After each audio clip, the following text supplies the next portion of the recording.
Corona virus से पैदा हुई महामारी यानी कोविड-19 का प्रकोप किस दवा से खत्म होगा? इस सवाल का जवाब तलाशने के लिए दुनिया भर के शोधकर्ता मेहनत कर रहे हैं।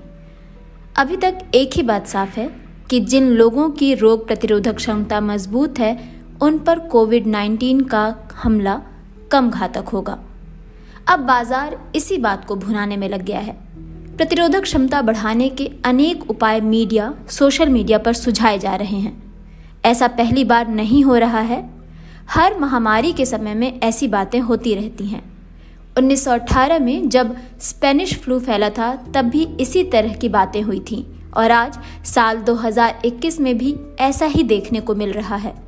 हालांकि इन 100 वर्षों में मेडिकल साइंस के लिहाज से इंसान ने काफ़ी तरक्की कर ली है। हाल में इन दिनों एक अफवाह सोशल मीडिया पर खूब वायरल है। कहा जा रहा है कि ज़्यादा से ज़्यादा हस्त मैथुन से ब्लड सेल बढ़ते हैं। साथ ही ऐसे फल खाने की सलाह दी जा रही है जिनमें विटामिन सी और एंटीऑक्सीडेंट प्रचुर मात्रा में हों। बहुत से लोग तो प्रोबायोटिक्स लेने की सलाह भी दे रहे हैं। कोई कह रहा है कि ग्रीन टी और लाल मिर्च से कोविड-19 को कमज़ोर किया जा सकता है। रिसर्च कहती है कि सुपरफूड बाजार का फैलाया हुआ एक मिथक है। साइंस की रिसर्च में इस बात का कोई प्रमाण नहीं मिलता कि इससे रोग प्रतिरोधक क्षमता बढ़ती है। अमेरिका की येल यूनिवर्सिटी की इम्यूनोलॉजिस्ट अकीको इवासाकी का कहना है कि प्रतिरोधक क्षमता के 3 हिस्से होते हैं: त्वचा, श्वसन मार्ग और म्यूकस झिल्ली। ये तीनों हमारे शरीर में किसी भी संक्रमण को रोकने में मददगार हैं। अगर कोई वायरस इन तीनों अवरोधकों को तोड़कर शरीर में घुस जाता है तो फिर अंदर की कोशिकाएं तेजी से सतर्कता बढ़ाती हैं और वायरस से लड़ना शुरू कर देती हैं। अगर इतने भर से भी काम नहीं चलता है तो फिर एडॉप्टिव इम्यून सिस्टम अपना काम करना शुरू करता है।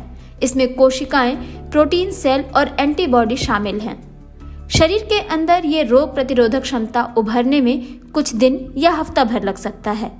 एडॉप्टिव इम्यून सिस्टम कुछ खास तरह के विषाणुओं से ही लड़ सकता है। हल्की खांसी, नज़ला, बुखार, सिर दर्द के लक्षण किसी वायरस की वजह से नहीं होते हैं, बल्कि ये हमारे शरीर की उस प्रतिरोधक क्षमता का हिस्सा होते हैं जो हमें जन्म से मिलती है। बलगम के जरिए बैक्टीरिया को बाहर निकालने में मदद मिलती है। बुखार शरीर में वायरस को पनपने से रोकने का माहौल बनाता है। ऐसे में अगर किसी के कहने पर प्रतिरोधक क्षमता बढ़ाने वाली चीज़ों का सेवन कर भी लिया जाए तो उसका असल में कोई फायदा नहीं होने वाला है। अक्सर लोग मल्टीविटामिन के सप्लीमेंट इस उम्मीद में लेते रहते हैं कि उनकी रोग प्रतिरोधक क्षमता बढ़ जाएगी। रिसर्च कहती है कि जो लोग पूरी तरह सेहतमंद हैं, उन्हें इसकी ज़रूरत ही नहीं। अतिरिक्त सप्लीमेंट लेने की आदत का शिकार सिर्फ आम इंसान नहीं है, पढ़े लिखे लोग भी इस जाल में फंस जाते हैं। मिसाल के लिए 2 बार नोबेल अवार्ड विजेता लाइनस पॉलिंग जुकाम से लड़ने के लिए हर रोज 18,000 मिलीग्राम विटामिन सी लेने लगे। ये मात्रा शरीर की ज़रूरत से 300 गुना ज़्यादा थी। विटामिन सी नज़ला, जुकाम से लड़ने में बहुत थोड़ी ही मदद कर पाता है। इसे लेकर बाजार का बिछाया हुआ मायाजाल ज़्यादा है। जानकारों का कहना है कि विकसित देशों में जो लोग संतुलित आहार लेते हैं, उन्हें अपने खाने से ही शरीर की ज़रूरत के मुताबिक विटामिन सी मिल जाता है। वहीं विटामिन सी का ज़्यादा सेवन गुर्दे में पथरी की वजह बन सकता है। जानकारों के अनुसार जब तक शरीर में किसी विटामिन की कमी ना हो, तब तक किसी भी तरह का सप्लीमेंट हानिकारक हो सकता है। सिर्फ विटामिन डी का सप्लीमेंट ही फायदेमंद साबित हो सकता है। अकीका इवासाकी के मुताबिक बहुत सी स्टडी में पाया गया है कि विटामिन डी की कमी से सांस संबंधी रोग होने की संभावना बढ़ जाती है। इसकी कमी से ऑटो इम्यून वाली बीमारियां भी हो सकती हैं। लोगों में विटामिन डी की कमी का होना सिर्फ गरीब देशों की समस्या नहीं है, बल्कि पैसे वाले देशों में भी ये एक गंभीर मसला है। एक स्टडी के मुताबिक साल 2012 तक सारी दुनिया में 1 अरब से ज़्यादा लोग ऐसे थे जिनमें विटामिन डी की कमी थी। विटामिन डी की कमी उन लोगों में ज़्यादा होती है जो धूप से दूर घरों में अंदर रहते हैं। हस्त मैथुन को लेकर सदियों से कई भ्रांतियां समाज में रही हैं। यहाँ तक कि वर्षों तक इसे कई बीमारियों की जड़ समझा जाता रहा। लेकिन मॉडर्न रिसर्च इसके स्वास्थ्य संबंधी कई फायदे गिनाते हैं। लेकिन ये दावा सरासर गलत है कि हस्त मैथुन कोविड-19 से बचाने में सक्षम है।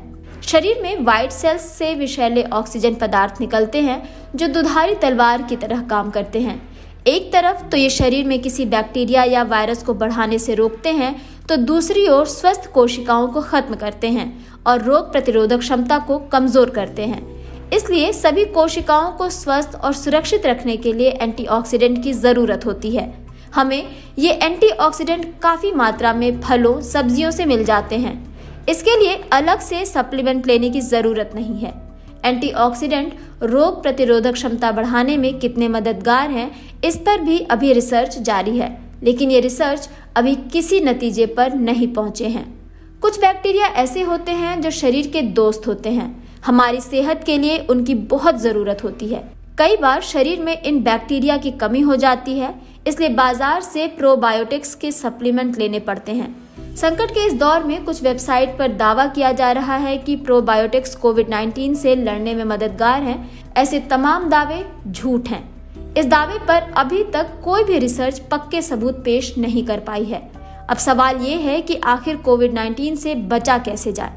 इसके लिए फिलहाल तो यही जरूरी है कि जितना हो सके सोशल डिस्टेंसिंग और साफ सफाई का ध्यान रखिए, संतुलित आहार लीजिए, नियम से व्यायाम कीजिए। किसी वेलनेस एक्सपर्ट के बहकावे में आकर खुद ही अपने डॉक्टर मत बनिए।